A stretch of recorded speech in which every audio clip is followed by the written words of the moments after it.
इसमें मुस्लिम को भी स्थान क्यों नहीं दिया गया। तो जाहिर सी बात है, ये जो सरकार है ये नफ़रत की बुनियाद पर सरकार बनी है और ये चाहती है कि हम दोबारा से 2024 के अंदर नफ़रत की बुनियाद पर ही सरकार बनाएं। तो अगर ये सीए बिल लागू किया जा रहा है, इसका समझ एक ही बात कहनी है कि जैन, बौद्ध, सिख, पारसी जब 6 धर्मों को दिया जा रहा है तो सरकार दो धाई तलवार क्यों?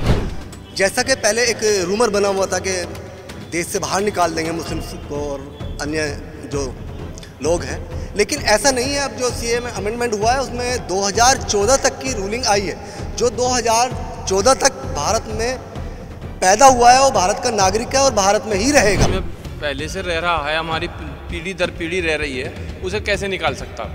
और नए आदमी जो बांग्लादेशी आ रहे हैं उनकी वजह से समस्याएं तो पैदा हो रही हैं। सरकार का फैसला स्वागत योग्य है और ये जो बिल आया है ये इसलिए स्वागत योग्य है कि जो बंगाल के अंदर, बंगाल की सीमाओं पर जो घुसपैठिए घुसने का काम करते हैं, सबसे पहले तो उन्हें रोकने में मदद मिलेगी। केंद्र सरकार के द्वारा सीएए यानी कि नागरिकता संशोधन कानून का आज नोटिफिकेशन जारी होना है। ऐसे में उम्मीद की जा रही है कि सरकार जल्द से जल्द इस कानून बनाकर अमलियाबी करेगी। आज नोटिफिकेशन जारी किया जाएगा और उसको लेकर लोगों की क्या राय है उसे जानने के लिए धरातल पर हम मौजूद हैं। यहाँ लोग हैं, उनसे हम बात करेंगे कि जो सीएए सरकार लेकर आ रही है उसमें इन लोगों का क्या कहना है। सीएए सरकार की तरफ से जारी होने वाला है तो क्या उम्मीद करी जाए कि अब क्या? देखिए, ऐसा है, मैं आपको एक छोटा सा प्रकाश डाल दूं। 8 अगस्त 1947 से भारत छोड़ो आंदोलन जब शुरू किया गया था तो और 14 अगस्त 1947 को संपन्न हुआ, लेकिन 17 अगस्त 1947 तक ये सीमा नहीं तय की गई थी कि कौन सीमा, मतलब हिंदुस्तान भारत की क्या सीमा रहेगी। जब लोगों को पलायन किया गया उस टाइम पे 1 करोड़ 40 लाख लोगों ने पलायन किया, जो आज तक का 2024 तक का सबसे बड़ा आंकड़ा है।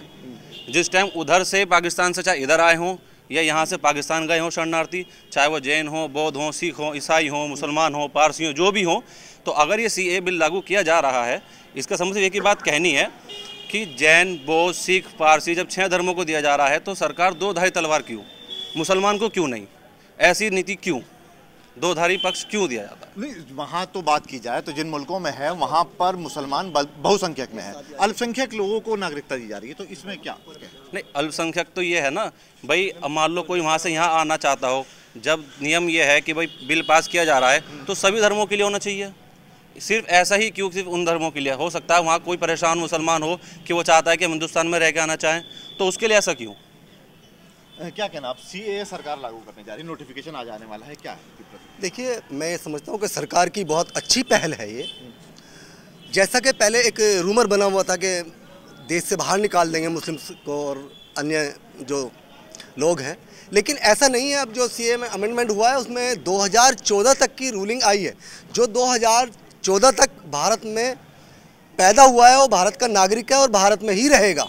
तो इसमें कोई डिस्टर्ब वाली कोई बात नहीं है और मैं भी इसका स्वागत करता हूँ। 2014 के बाद जो आया है तो जाहिर सी बात है, वो चाहे किसी भी धर्म से ताल्लुक़ रखता हो तो विदेशी है। अच्छा सर, बात करें एक मुस्लिम वर्ग में सीए को लेकर काफ़ी बात थी, तो अब सरकार लागू करने जा रही है, क्या मानना है कि इसको सरकार का बेहतर कदम है? क्या कहना है? सरकार जो कदम उठा रही है वो तो बेहतर ही है और इसमें कोई दो राय भी नहीं है कि कोई जो इस देश में पहले से रह रहा है, हमारी पीढ़ी दर पीढ़ी रह रही है, उसे कैसे निकाल सकता कोई। और नए आदमी जो बांग्लादेशी आ रहे हैं उनकी वजह से समस्याएं तो पैदा हो रही हैं मुसलमानों के लिए। तो हम तो चाहते हैं वो तो आए ना बांग्लादेशी, उनकी वजह से ज़्यादा आतंकवाद फैला और परेशानी यहाँ के जो नागरिक हैं रहने वाले उनको परेशानी हो रही, उन्हीं से सरकार परेशान है। अच्छा, युवा आप हैं तो आपसे जानना चाहेंगे, जैसे सरकार जो पड़ोसी मुल्क है वहाँ के अल्पसंख्यक है उन्हें लाने के लिए सीएए का नोटिफिकेशन अब जारी होना है, क्या कहना है उस पर? देखिए, ये बड़ा चिंता का विषय है कि अचानक जब चुनाव नज़दीक हैं तो सरकार को इस ओर ध्यान दिया गया, सीएए सिटीज़न अमेंडमेंट बिल। देखिए, जब इसको लिया गया है तो इसके अंदर क्या है कि अन्य देशों में जैसे कि अफ़गानिस्तान हुआ, पड़ोसी मुल्क हुआ, बांग्लादेश हुआ, पाकिस्तान, मतलब जो और भी हैं पड़ोसी देश, वहाँ से यदि कोई हिंदू, बौद्ध, पारसी, क्रिश्चियन, ये इन्हें परेशान किया जा रहा है तो ये आके भारत में नागरिकता ले सकते हैं। तो ये ऐसा क्यों नहीं कि इसमें मुस्लिम को भी स्थान क्यों नहीं दिया गया। तो जाहिर सी बात है, ये जो सरकार है ये नफ़रत की बुनियाद पर सरकार बनी है और ये चाहती है कि हम दोबारा से 2024 के अंदर नफ़रत की बुनियाद पर ही सरकार बनाएं। ऐसा असंभव है। गठबंधन इस बार बहुत अच्छी ताकत के साथ आ रहा है और बीजेपी को यहाँ से उखाड़ फेंकने का काम करेंगे। अच्छा, क्या कहना सरकार के फैसले पर? सरकार के फैसले पर हमारा यही कहना है, सरकार का फैसला स्वागत योग्य है। और ये जो बिल आया है ये इसलिए स्वागत योग्य है कि जो बंगाल के अंदर, बंगाल की सीमाओं पर जो घुसपैठिए घुसने का काम करते हैं, सबसे पहले तो उन्हें रोकने में मदद मिलेगी इस बिल के अनुसार। दूसरा, जो हमारी सरकार ने 2014 तक हिंदुस्तान में पैदा हुए बच्चे को एक मान्यता दी है इस बिल के माध्यम से, तो इसलिए ये स्वागत योग्य बिल है।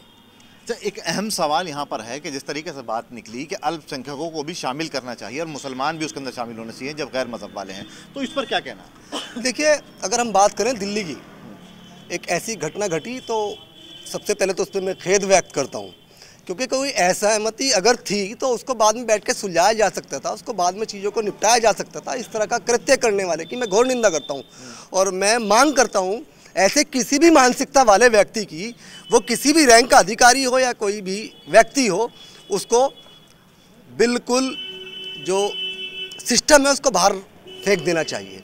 सबसे पहली बात तो ये। अब दूसरी बात ये जो आपने सवाल किया, जैन, बौद्ध, पारसी, सिख सब चीज़ों को सबको हम सम्मिलित कर रहे हैं, ऐसा भारत सरकार का कहना है। मुसलमानों से बहुत ज़्यादा परेशानी है, ऐसा रूमर फैला हुआ है। मुस्लिम एरियाज में जाएंगे, बहुत ज़बरदस्त नाराज़गी है। मुस्लिम समाज कहता है कि ये सरकार ठीक नहीं है, लेकिन मैं ये कहता हूँ अगर हम उस बिल को पढ़ लें, हालांकि जो पहले बिल था उसमें अमेंडमेंट हुआ, चेंजेस आए हैं, जो चेंजेस आए हैं तो इसीलिए मैंने कहा कि ये स्वागत योग्य बिल है। 2014 को कोई बहुत लंबा चौड़ा टाइम नहीं हुआ है और उसको अगर हम सही से बताएं और अपने एरियाज़ में जाकर सभी लोगों को समझाने का प्रयास करें, और हम करेंगे भी, तो उससे मैं समझता हूँ कि चीज़ें निकल कर सही आएंगी। कोई डरने घबराने या जैसे कि जेल बना दी गई है और सारी चीज़ें हो गई है, कुछ ऐसा नहीं है। केवल और केवल जो उपद्रवी लोग हैं, आतंकवादी लोग हैं, बाहरी लोग हैं, उनके लिए ये कानून आया है। तो अगर इसमें किसी को डरने की ज़रूरत है तो उन लोगों को है जो घुसपैठिए, वास्तविक घुसपैठिए हैं, जो भारत के नागरिक हैं, उनको कोई डरना घबराना बिल्कुल भी नहीं चाहिए, क्योंकि इस बिल को अच्छे से समझें और हम सब अपने अपने क्षेत्रों में इस बिल को बताने के प्रयास करेंगे। सरकार का फैसला सही है?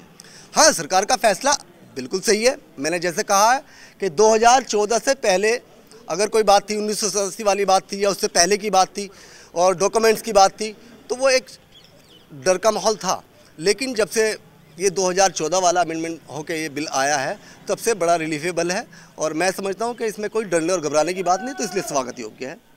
तो ये वो लोग थे जिनकी राय थी सीएए को लेकर। साफ तौर पर इन्होंने कहा कि सरकार की मंशा सही है और बेहतर कदम सरकार ने उठाया है इस बिल को लागू करके। अब देखना ही होगा कि आने वाले वक्त में इस मुद्दे पर राजनीति होती है या फिर लोग इसका स्वागत करते हैं। पंजाब केसरी के लिए मेरठ से आदिल रहमान। हमसे जुड़े रहने के लिए हमारे YouTube चैनल को सब्सक्राइब करें और नई वीडियो की नोटिफिकेशन के लिए बेल आइकॉन को दबाएं। अगर आप ये वीडियो Facebook पर देख रहे हैं तो लाइक जरूर करें और ज्यादा से ज्यादा शेयर करें। धन्यवाद।